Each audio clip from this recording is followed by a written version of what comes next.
Okay, on today's episode, we have Sagi from Tonkean. Sagi, welcome. Thank you. Thank you for having me. Do you Happy want to be to? here. Yeah, awesome to have you. Do you want to just tell us a quick sort of intro of who you are and what Tonkean is? Sure. So Sagi, founder and CEO of Tonkean. Started Tonkean actually almost 4.5 years now. We've been telling this story for a while now, and saw the market grew with it. So it's also fascinating to see how things progress. Tonkean is what we call the operating system for operations teams. In a nutshell, it's a platform that enable operation teams, ops teams, anything from legal ops, sales ops, revenue ops, finance ops, HR ops, IT ops. Every department has an operation team now, and we can talk more about that. But basically enable those people to create their own personalized, customizable solutions, what we call adaptive solutions, with no code, to really gain efficiencies in their business process and solve problems in their business workflows.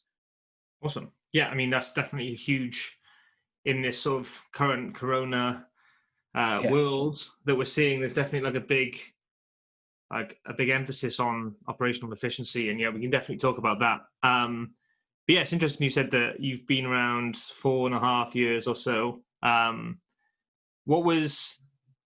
this always been the iteration? Has there been many pivots and things like that? And were you talking about NoCode back then? And Yep. I mean, did you even talk about it now, I suppose? Yeah. We always talked about that concept of how technology and people works together. So before Tonkean, I was fortunate to work in a public company where I grew a team from a handful of people to over 100 people, and I was part of the executive team. And I was also really young. That was like early 20s. And so I had this new, always fresh look into every meeting I went into. It's, you sit in a meeting, you talk about a process, how those things needs to work. And my reaction was always, really, that's how it's been done? Are you serious? Makes no sense.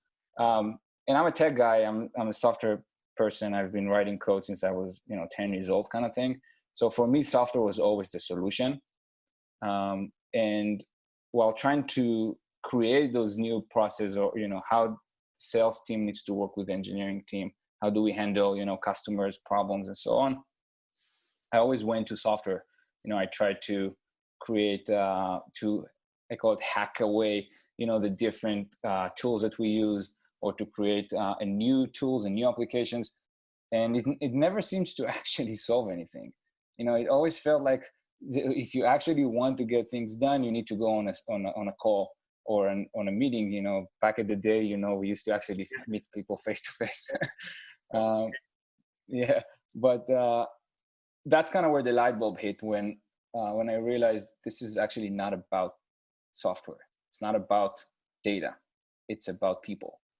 And if you don't actually adapt to the way people work, they're not going to use the systems. And so it doesn't matter how fancy your tool is, or how much of customization you add into it.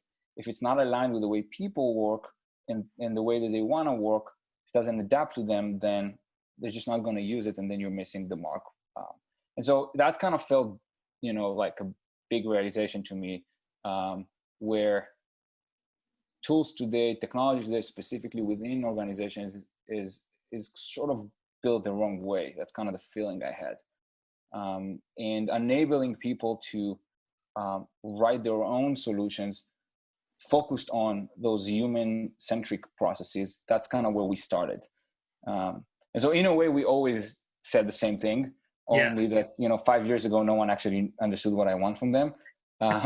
But the solution itself obviously went through some turns. I think the biggest realization, though, and we had 2 or 3 of those turns, but the biggest one was, which was the last one, was about 1.5 years ago, and that's when we instead of going to the business users or to sort of like the department heads, we sort of realized the potential of operation teams.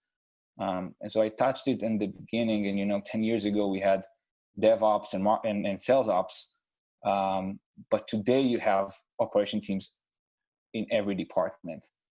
Yeah. And those are the critical, I think, pivotal people that are going to impact significantly the future of work. Yeah, I think that it's interesting how you talk about it and how you think about it with people in mind. Like you said, people often build software solutions to be the solution, but forget that there's usually people throughout that process of, oh, well, there is someone at this point, like regardless. And I've been saying it recently to a number of people I've been speaking to, that I find it funny when like a company or a tool is trying to be actually the all-in-one solution of like, oh, this is your notes, your wikis, your docs, like your team meetings, everything is going to be on here. And I'm like, I don't think that's gonna happen. I think you'll have some things, but then if you've got if you're doing cross-functional work across teams, the salesperson wants to use Airtable and Salesforce and whatever else. This person wants to use this thing. And it's always like a balancing act of, okay, well, how do I pull these together? And the process there is built around, I want to touch on Airtable here, touch on Salesforce here, and then so-and-so at the end can do this thing. You touch exactly, this is basically our biggest philosophy difference, which is there is no such thing as all-in-one. Yeah. And the reason business processes are so manual today, or work feels so manual today, is there's two reasons in my mind. One is what we talked about, is that business processes are actually about people, not about data. Data is a big part of it, but it's actually about the people and the ROI of the person, something people are not talking about. Like we all talk about the ROI of the company, but what's the ROI of me as an individual to use, X software? But then the second point is that business processes are actually extremely personal. In fact, you take, whether it's, how do you onboard accounts, customers, or how do you onboard employees, or how do you approve, expenses, whatever it is, it might look from the high level similar, but you take, 10 companies with the same 5 tools and you'll have 100 different permutations of how they do it. And that's kind of where it goes to what we call the last mile problem in operations. You're familiar with the last mile problem in transportation? Yeah. Right. It's like you have, let's say, even in commute, you have a railway train line that takes you 95% of the way. But if there's still a mile from the station to your work, or the station to your home, you need to solve it somehow. You need to have, bicycles, or you need to walk, or you need to take, a shared ride or a taxi, whatever. Right. So all of a sudden that becomes sometimes even more expensive than the entire thing. So you might just cut it and just take a car and drive directly. Right. Yeah. And so we basically took that example and used it in operations, because just like you described, even if you buy this fancy tool that really takes you most of the way and is built for the ROI of the company. By the way, I'm not saying those are bad. I think they bring a lot of value, right? But everyone has their own front door, right? So if you don't think about who are the people that are part of this process, and how do I design solutions that work for them, then you kind of miss the mark. That's, by the way, why our platform sits on top of everything. So we think ourselves as an orchestration platform. We don't replace, your CRM. We don't replace your contract management system. We're not replacing your communication tools. Instead, we're allowing those operation teams, which I believe sort of hold the key to, how the process should look like, right? Like, what are the limitations? What is the best case scenario? And enable them with the NoCode capabilities to sort of create that modules that can connect to all the different data systems, and so satisfy the ROI for the company, but can also interact with the people themselves wherever they are. So that way, bridging that sort of last mile, allowing you to stay wherever you want to stay. Like you mentioned Airtable and Salesforce, so I'll just kind of use those, right? You want to stay in Airtable, you do that. This other team stay in Salesforce.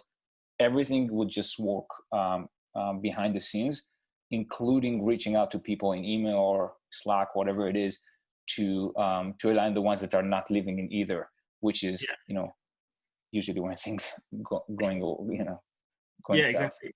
Yeah, I like how you say it's an orchestration platform. And like Megapad is almost like we're trying to teach you to be an orchestrator. Yeah.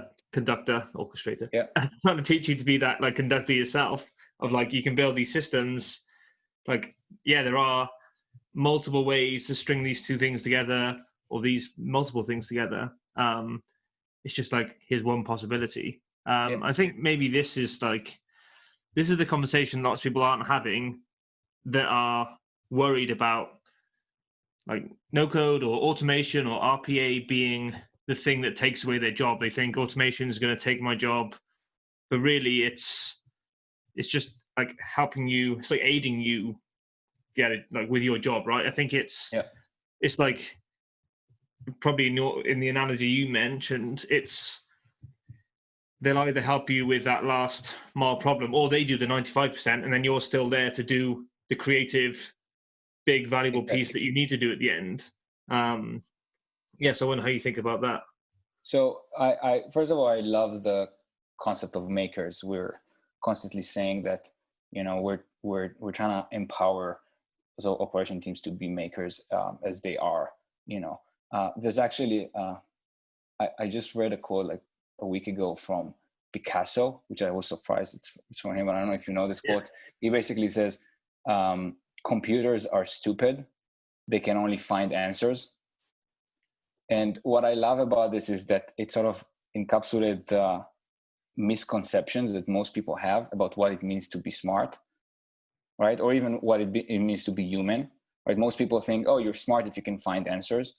But in reality, what we're actually good at as humans, we're like makers, right? We're craftsmen, right? Like that's like where we strive. We are good at coming up with the questions. Finding the questions is the real hard part, not finding the answers. And so creating that sort of empowering those people to, with any no-code environment really, but create their own sort of like tools and capabilities that will help them find the answers, but they're the one that needs to design the questions. That's really where people are way, way better than machines today, and maybe even ever, right? But machines are much better than us in finding answers. Finding answers is searching through a lot of data. That's really what it is. At the end of the day, it's making calculations. We're not that good at it. We never were, right? It's like, it's more of understanding the place of where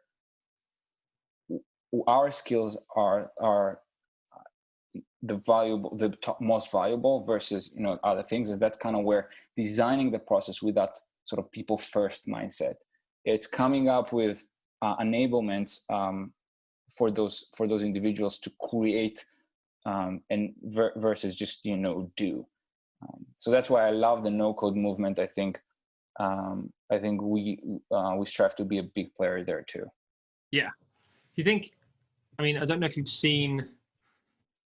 No-code seems to be like dividing the crowd right now. I'm doing a talk a little bit later actually when I touch on it, but I think even because it's called no-code, it almost sets the narrative of you either code or you don't, or it's like pick sides already before you've even looked at whatever the thing is, which I don't think is fair. But it's interesting to see like the world of the no-coders right now is very small, and then you're talking about like operators in like different departments of companies, I imagine large and small. Like how do you even, like, I don't know if you've seen this or you do this often. I suppose you have to like convince people or show people the power of this is what you could do. You are like this operator. You are like this solution builder, you are a maker, but lots of people don't like identify with a certain term for something. So how do you like get that around? So we spend actually, so the things we're most proud of is that when I say sort of people first, it's more than just, some of the capabilities and, not going to get into all those, but that concept of how do we enable you to think from a person perspective versus from the limitation of the tools. In a way, for me, that's an abstraction layer, right? So I think the real potential for NoCode is and that's why, by the way, we went with operating system for operation systems. Because what is an operating system, right? It's an abstraction layer. Instead of, even when the first operations systems like from Microsoft and Linux came out, really what they allowed you to do is you can now save something to the memory without knowing which memory chip it is.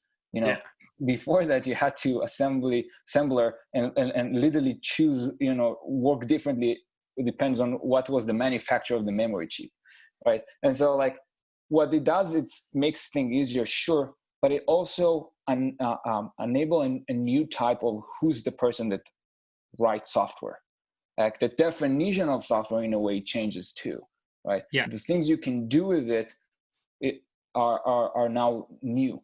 And so basically what I'm trying to say is that the NoCode for me is, it's not about anything bad, anything against coding, the opposite, right? Like I said, I'm a software guy. It's actually sort of adding this abstraction layer is not only going to make it simpler, it's going to create new opportunities to leverage technology. And I also don't like the word automate because it's also like overused, but to leverage technology literally as a lever to do more and focus on the right things on areas where up until today just weren't possible because you were so shackled into the limitation of data and APIs. And now all of a sudden, once you have that layer of orchestration, of abstraction, you can solve problems that felt like you just couldn't solve it before. Oh no, how can you solve it? The only way to do approvals is by nagging someone in email. It just doesn't look like something you might be able to do. But with our technology, you can. And that sort of layer of abstraction has the potential to completely change how we do work. But it's not me that's going to do that. It's you, the operator, right? You're the one that knows how your business works and function. What are the gaps? What are the different people needs are? What are the business needs? And if I can enable you to leverage technology again to solve those business problems, we might see a completely different workspace in the future. Yeah, I think in one of the slides I made, it was like the NoCode movement it's just enabling software development for the masses. It's like the end goal is to create software, whether you're writing the code or not. And someone wrote somewhere, I think they do reports on different industries, and one of the things he broke down was developers write functions to write less code, and then other developers write frameworks to write less code, and then they develop APIs to do even less code, and then they build no-code tools to write no code. I thought that was quite an interesting way to look at it. I think that's exactly the point. Every time there's an innovation on the operating system layer or the framework layer, there's a new type of developers that doesn't even know how the network protocol works today. They just call an API, they just call something. It's like, it's literally people that comes out today are not having a different set of knowledge than the ones that did 5 years ago, 10 years ago. It doesn't mean that they can do less. It's actually sometimes mean that they can do more, but more importantly, they can do different things. So I think no code, we should always try to separate the marketing from the essence, it's no code because most people that doesn't know how to code sort of afraid from coding. But like you said, and I love the way you said, it's creating software. Forget about the coding. It's just the way you do it. Creating software is the meaning. Yeah, exactly. And how do you think, just as an industry at whole, we've got to like teach people that they are operators or they know how to do these things, and they are seeing like, that's what I think is one of the interesting pieces, or the things we have to solve, is show them their exact thing and say, okay, you spend your time putting potential leads in a database, and then you've got to click to try, like, you've got to go into each one, Google them, try and find their LinkedIn, and then you've got to like enrich that data, pull stuff from Clearbit, go and find their email, and then send them like via Slack to someone else who'll like, you've got to literally almost say that exact process to someone who does that, and they say, oh yeah, I do that, and you say, well, you can do this whole thing, like you can automate 80-90% of that already, but like how do we get to the wider, to everyone, and see, because I think it's similar with like, it might just be showing more people, like we need a bigger stage to show, look, you can do this thing and this is how you do it. Because I've seen like RPA, for me, that industry came out of nowhere. Like I'd never heard of it until maybe last year before last. Then all of a sudden these huge companies were like taking over everything, and I was like, what is this? I was like, oh, they just sort of connecting things together. That's sort of NoCode as well. And all you ever see, or if they have a talk, or if they have a podcast, anything, it's always like, oh yeah, just imagine if you're a customer sales ops person and you're doing this and you're doing this, and this is how you would do it. Do you think it's just a lot more education that we need to put out there? Or yeah, I think funny enough, most RPA companies actually exist for 10 years or so. Yeah, exactly. It just takes a long time. I think there is an education piece to it for sure, but I think first of all, the wind are changing, so to speak. I think more RPA is one of it, but sort of those my own personalized app built like companies, you mentioned Airtable and there's others are growing. I think the big shift is going to happen once those hungrier operation makers or other makers within organizations are gonna continue to grow that core sort of unit. I think that as people, we always try, and I'm saying it in the best way possible, we're all lazy, you know what I mean? And laziness is just a great motivator to do things more efficient, right? And so I think at the end of the day, everyone are always in their head have this thing, there's got to be a better way to do this, right? And I agree with you, most people need to just see that thing, right?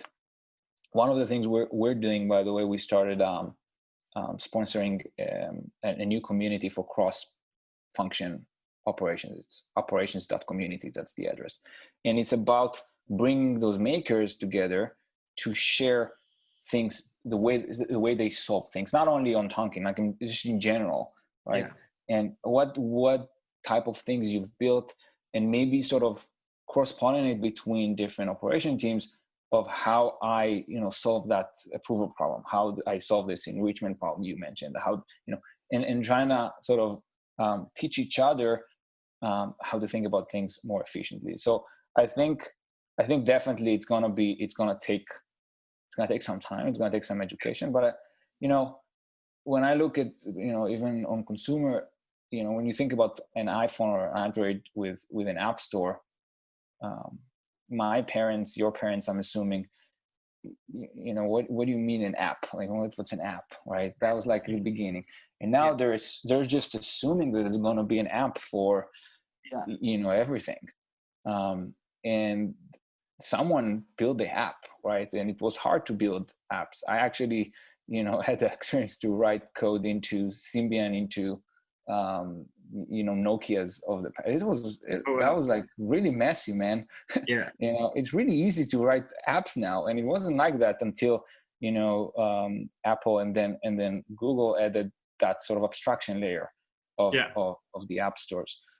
So I think that's kind of what motivates us, but I think that's what motivates you as well, and all of us in that space, to trying to create that awareness, but also the sort of the tools and knowledge to enable more and more and more and more people build more and more those creations, those software creations, and that we get to that sort of point where everyone start to think differently about the work that they're doing and asking, where do I bring value, and where is this can be done by a module or a bot or a software, right? Yeah, for sure. I think also what we're seeing a lot of is, I mean, there's a natural pull for makers who like want to be entrepreneurs, founders, who identify as founders before they're actually founders. I think that was definitely me years ago. I was working somewhere else, but I thought, well, I know one day I'm going to be an entrepreneur or a founder, and I'll stick at it until then. And if a website and a certain, like, the onboarding was like, what's your day job or something, I'd be like, entrepreneur, I'm a founder. And actually, I think it's one of those things that, it's enabled so many people now to you can be that founder a lot quicker, a lot easier, and actually they might be the one of the best core groups who become so empowered early on that they can do this thing. They're like, oh, wait a second, I can also do this thing at my job to cut down all these hours of work, open up the hours I can work on this side thing, and it's sort of like an almost all around benefit. I suppose it's like the laziness. It's like, how do I make this easier for myself? How do I make it more efficient and cut out the time where I don't need to be spending that time? I think that's what we're seeing a lot of anyway, which is interesting. That's why that's why I put a lot of my trust in those operation teams. For me, their job is to come up with efficiencies, right? Yeah. Their job is to try to make things work. And so, we like to say we help them become the stars of their own show, kind of thing. Yeah. And so I think that's something can start from there, and we'll see it in, across the board, when more and more people will realize that they're coming back to that quote, like where they're bringing value is coming up with the questions, thinking about things in a creative way. And when you look at sort of the new generations of people, a lot of people can say this or that about millennials and others. It's like, at the end of the day, they were born into a new platform. The things that they're unable to do. So many YouTube and TikTok stars. It's just crazy. But it makes a lot of sense, because it again enables them to not be shackled to the old ways of how do you become famous. Is no longer the same way, right? And so it brings things from out of people that no one could expect, and it's pretty cool. And even sort of putting a weird positive spin on the lockdown is, how do I learn something from home? Like, how do I now start learning a language via Zoom, or how do I have dinner parties with my friends, or how do we do quizzes online? And it's like, this whole different online interactive we've all been thrown into. Not that it's changed much for me, but it's it's one of those things that it's interesting to see that there's always new ways to do things and new opportunities if people take them and run with them. So we'll talk about Tonkean for a bit, seeing as that's what you run. You put out I'm just looking at it on my screen here. You put out a post recently about announcing your Series A with Lightspeed and some other previous investors, and you posted the email that you sent to your whole team. How big is the team actually? So about 30 now. Okay. Oh, nice. So what was the story behind this email? And obviously for listeners, I recommend looking at blog.tonkean.com and checking out the post, because I thought it was pretty interesting. Thank you. Yeah, what was the motivation here? So it was when we were fortunate to close that A round right when COVID started, like a few weeks into this new reality, and it was sort of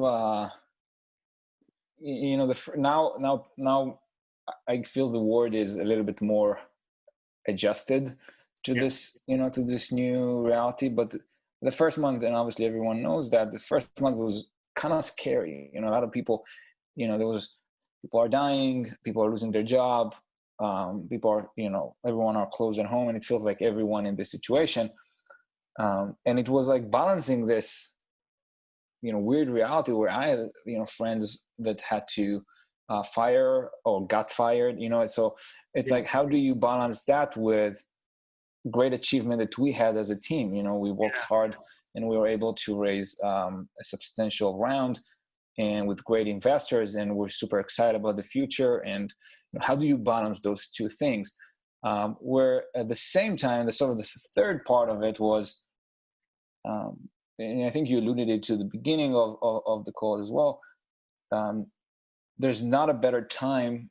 There's nothing more important right now than understanding how to adapt your business, how to adapt your processes, how to focus on people. People are having a hard time right now. How do you, as a business, as a leader, how do you focus on them?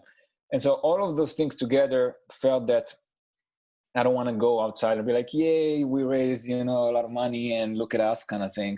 Yeah. But instead, being more thoughtful about it.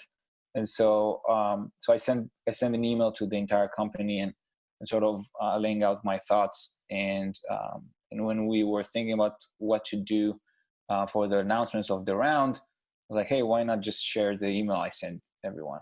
And so we went with that. Awesome. Well, yeah, I really enjoyed reading it, actually. And there's a quote in there which is, "There's always a way. It's just a matter of finding it," which I saw on your website as well as like one of the core values of the company, which I love. So what's this round for? What's the next piece? What makes Tonkean so exciting and different from other things that we may have heard of? I'd love to get your insight from that.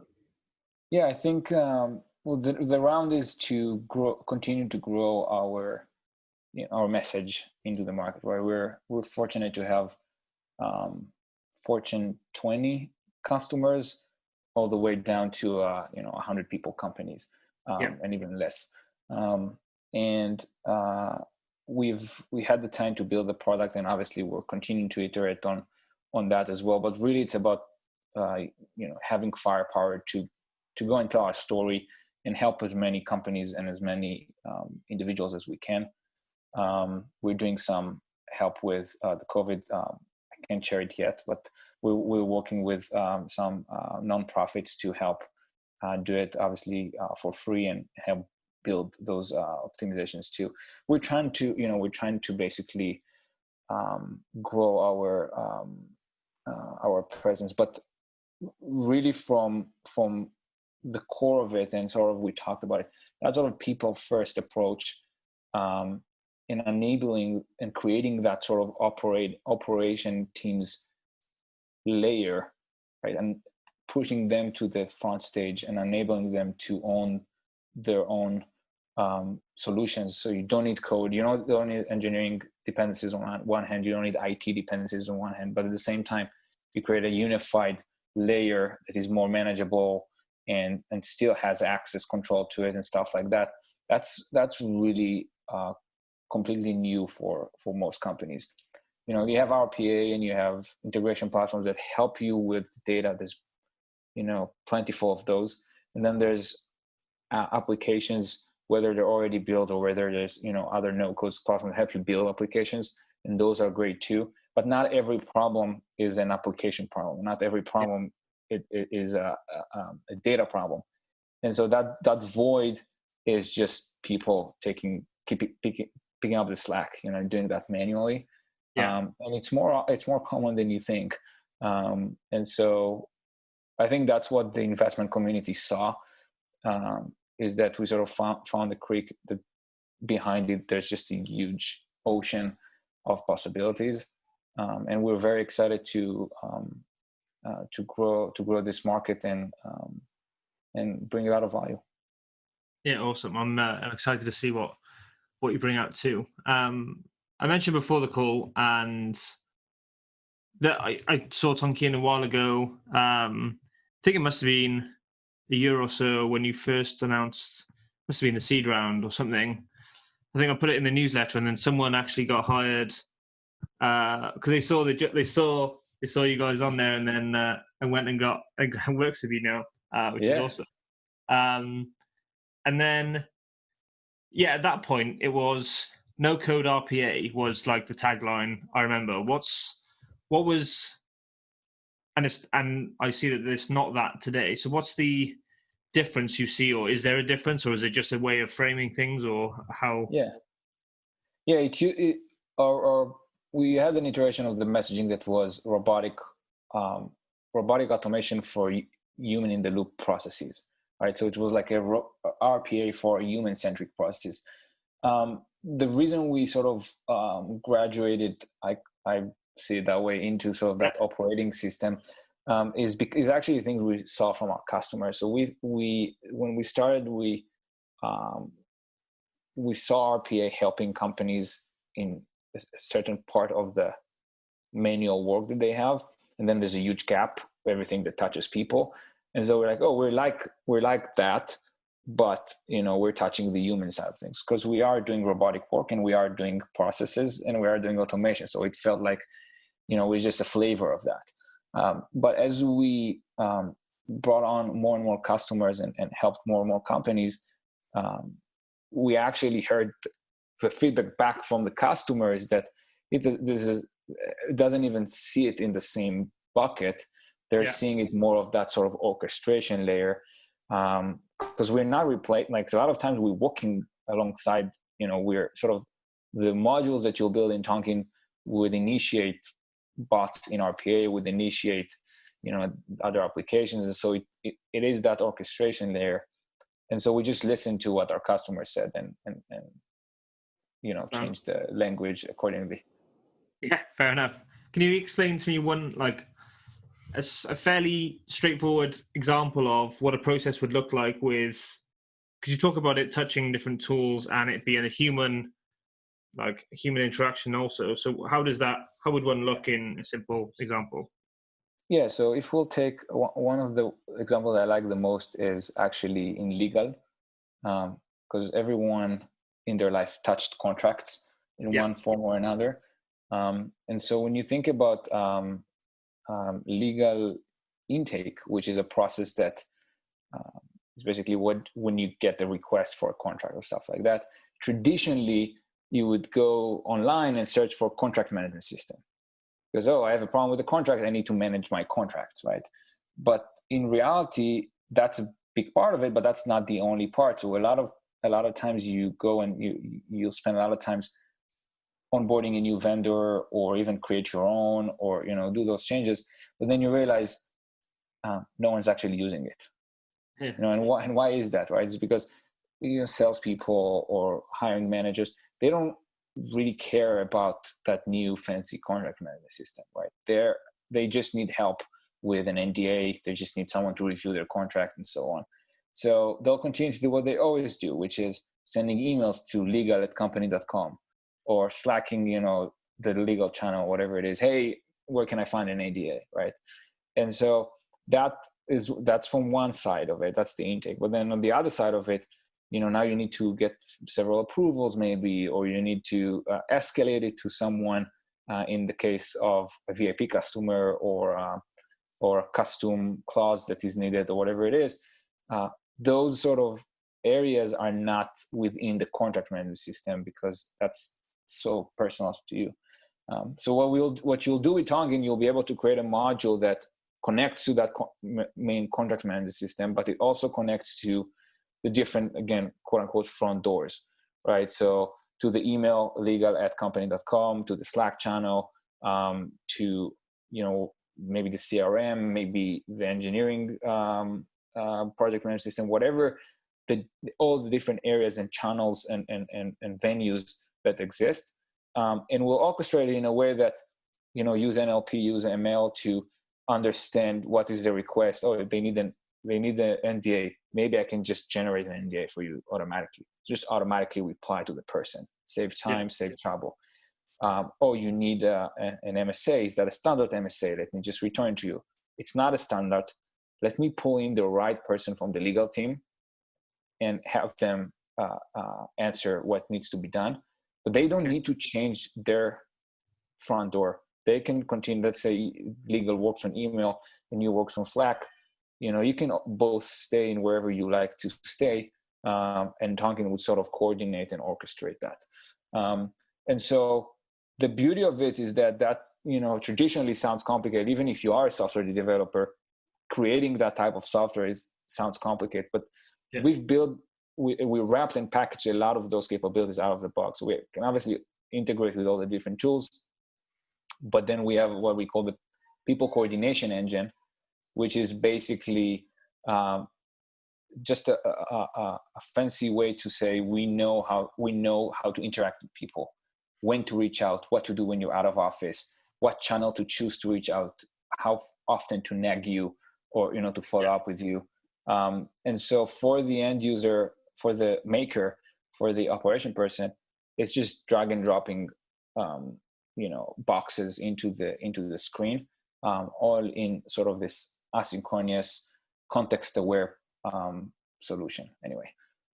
Awesome. Yeah, no, it makes a ton of sense, and I really see how that is slightly different to what I've seen or like heard before. Where there really is the human touch and that sort of stuff there.